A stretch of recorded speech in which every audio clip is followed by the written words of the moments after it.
After suggesting the time heist that reversed Thanos' snap, Scott Lang settled into a surprisingly quiet life. He spent his days happily touring bookstores to promote his memoir, completely insulated from the chaos of the universe he helped save. This comfort bred a deep sense of security. Scott was so focused on catching up on lost time that he missed what his teenage daughter, Cassie, was doing right under his nose.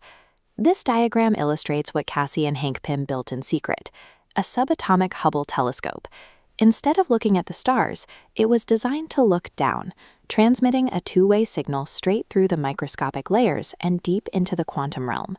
By reaching out to map this unknown territory, a simple family science experiment opened a door in a dark room. They were entirely unprepared for what might be waiting on the other side of that transmission. The moment Janet van Dyne learned about the device, she panicked. She had spent 30 years trapped in the quantum realm, and her terror was rooted in first-hand knowledge of what lived down there. Before she could shut the signal off, the breached quarantine triggered an immediate physical response. A massive portal opened directly underneath them, violently dragging the entire family and a colony of Hank's lab ants into the rift. Down in the microscopic deep, they bypassed the empty, desolate void they expected. They crashed into a highly populated, technologically advanced alien civilization. In their attempt to study the subatomic universe, the family unwittingly dropped themselves squarely behind enemy lines into hostile territory they do not understand. The quantum realm was an actively conquered territory. Janet quickly discovered that former allies, like Lord Krylar pictured here, had switched allegiances to serve a new, ruthless dictator. This forced Janet to confess a secret she had kept hidden for decades.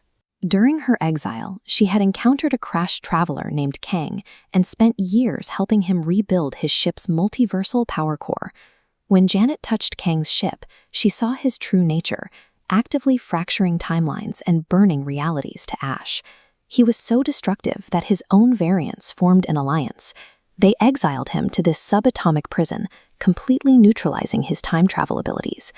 To stop him from escaping, Janet used her remaining pin particles to massively enlarge the power core, rendering it useless. Unable to leave, Kang simply pivoted and built an army to conquer the surrounding realm. The quantum realm functioned as a maximum security containment zone, built specifically to isolate a singular, catastrophic threat from the rest of existence. Kang needed that massive core shrunk back down to normal size to fuel his escape. He captured Cassie, using her life as leverage to force Scott into the volatile energy field and do the job. Inside the core, Scott plunged into a probability storm where every potential choice spawned a physical clone of himself. Thousands of identical Ant-Men manifested, aggressively climbing over each other in a chaotic effort to reach the center. Hope arrived to help Scott navigate the chaos and retrieve the core, but Kang immediately broke his end of the deal, taking the device to power his ship. The massive conflict rapidly escalated in scale.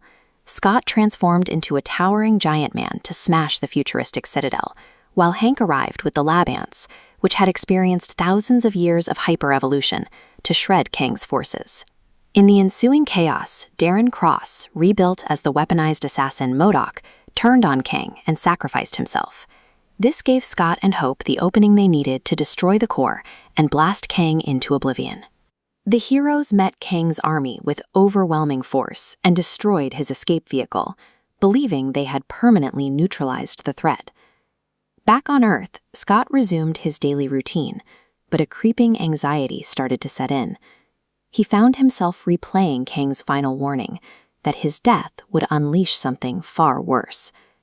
By killing the exiled conqueror, Scott and his family proved to the rest of the multiverse that Earth's heroes were capable of killing a Kang. Mapping the multiverse, nodes rapidly light up across interconnected timelines, signaling the awakening of the Council of Kangs, led by variants like Immortus and Ramatud. These infinite variants are no longer monitoring from afar.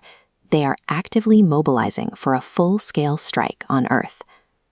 The immediate fallout takes us to the 1893 Chicago World's Fair, pictured here. In the deep past, Loki and Mobius finally track down another dangerous variant hiding in plain sight, a man named Victor Timely. Looking closely at the obelisk and grand basin from the fairgrounds, This specific historical setting marks the point where the timeline begins to diverge, leading directly into Loki's attempt to prevent the complete collapse of the Time Variance Authority. Scott Lang successfully brought his family home, but Cassie's microscopic science experiment alerted the wider multiverse to Earth's presence, serving as the opening salvo for the coming multiversal war. And that's how the incredible story comes to an end. Every decision, every sacrifice, and every battle led to this unforgettable finale. If you enjoyed this movie recap, don't forget to leave a like and subscribe to the channel for more detailed movie explanations and cinematic story recaps. Also, hit the notification bell so you'll be the first to know whenever we upload a new video. Thanks for watching, and I'll see you in the next movie recap.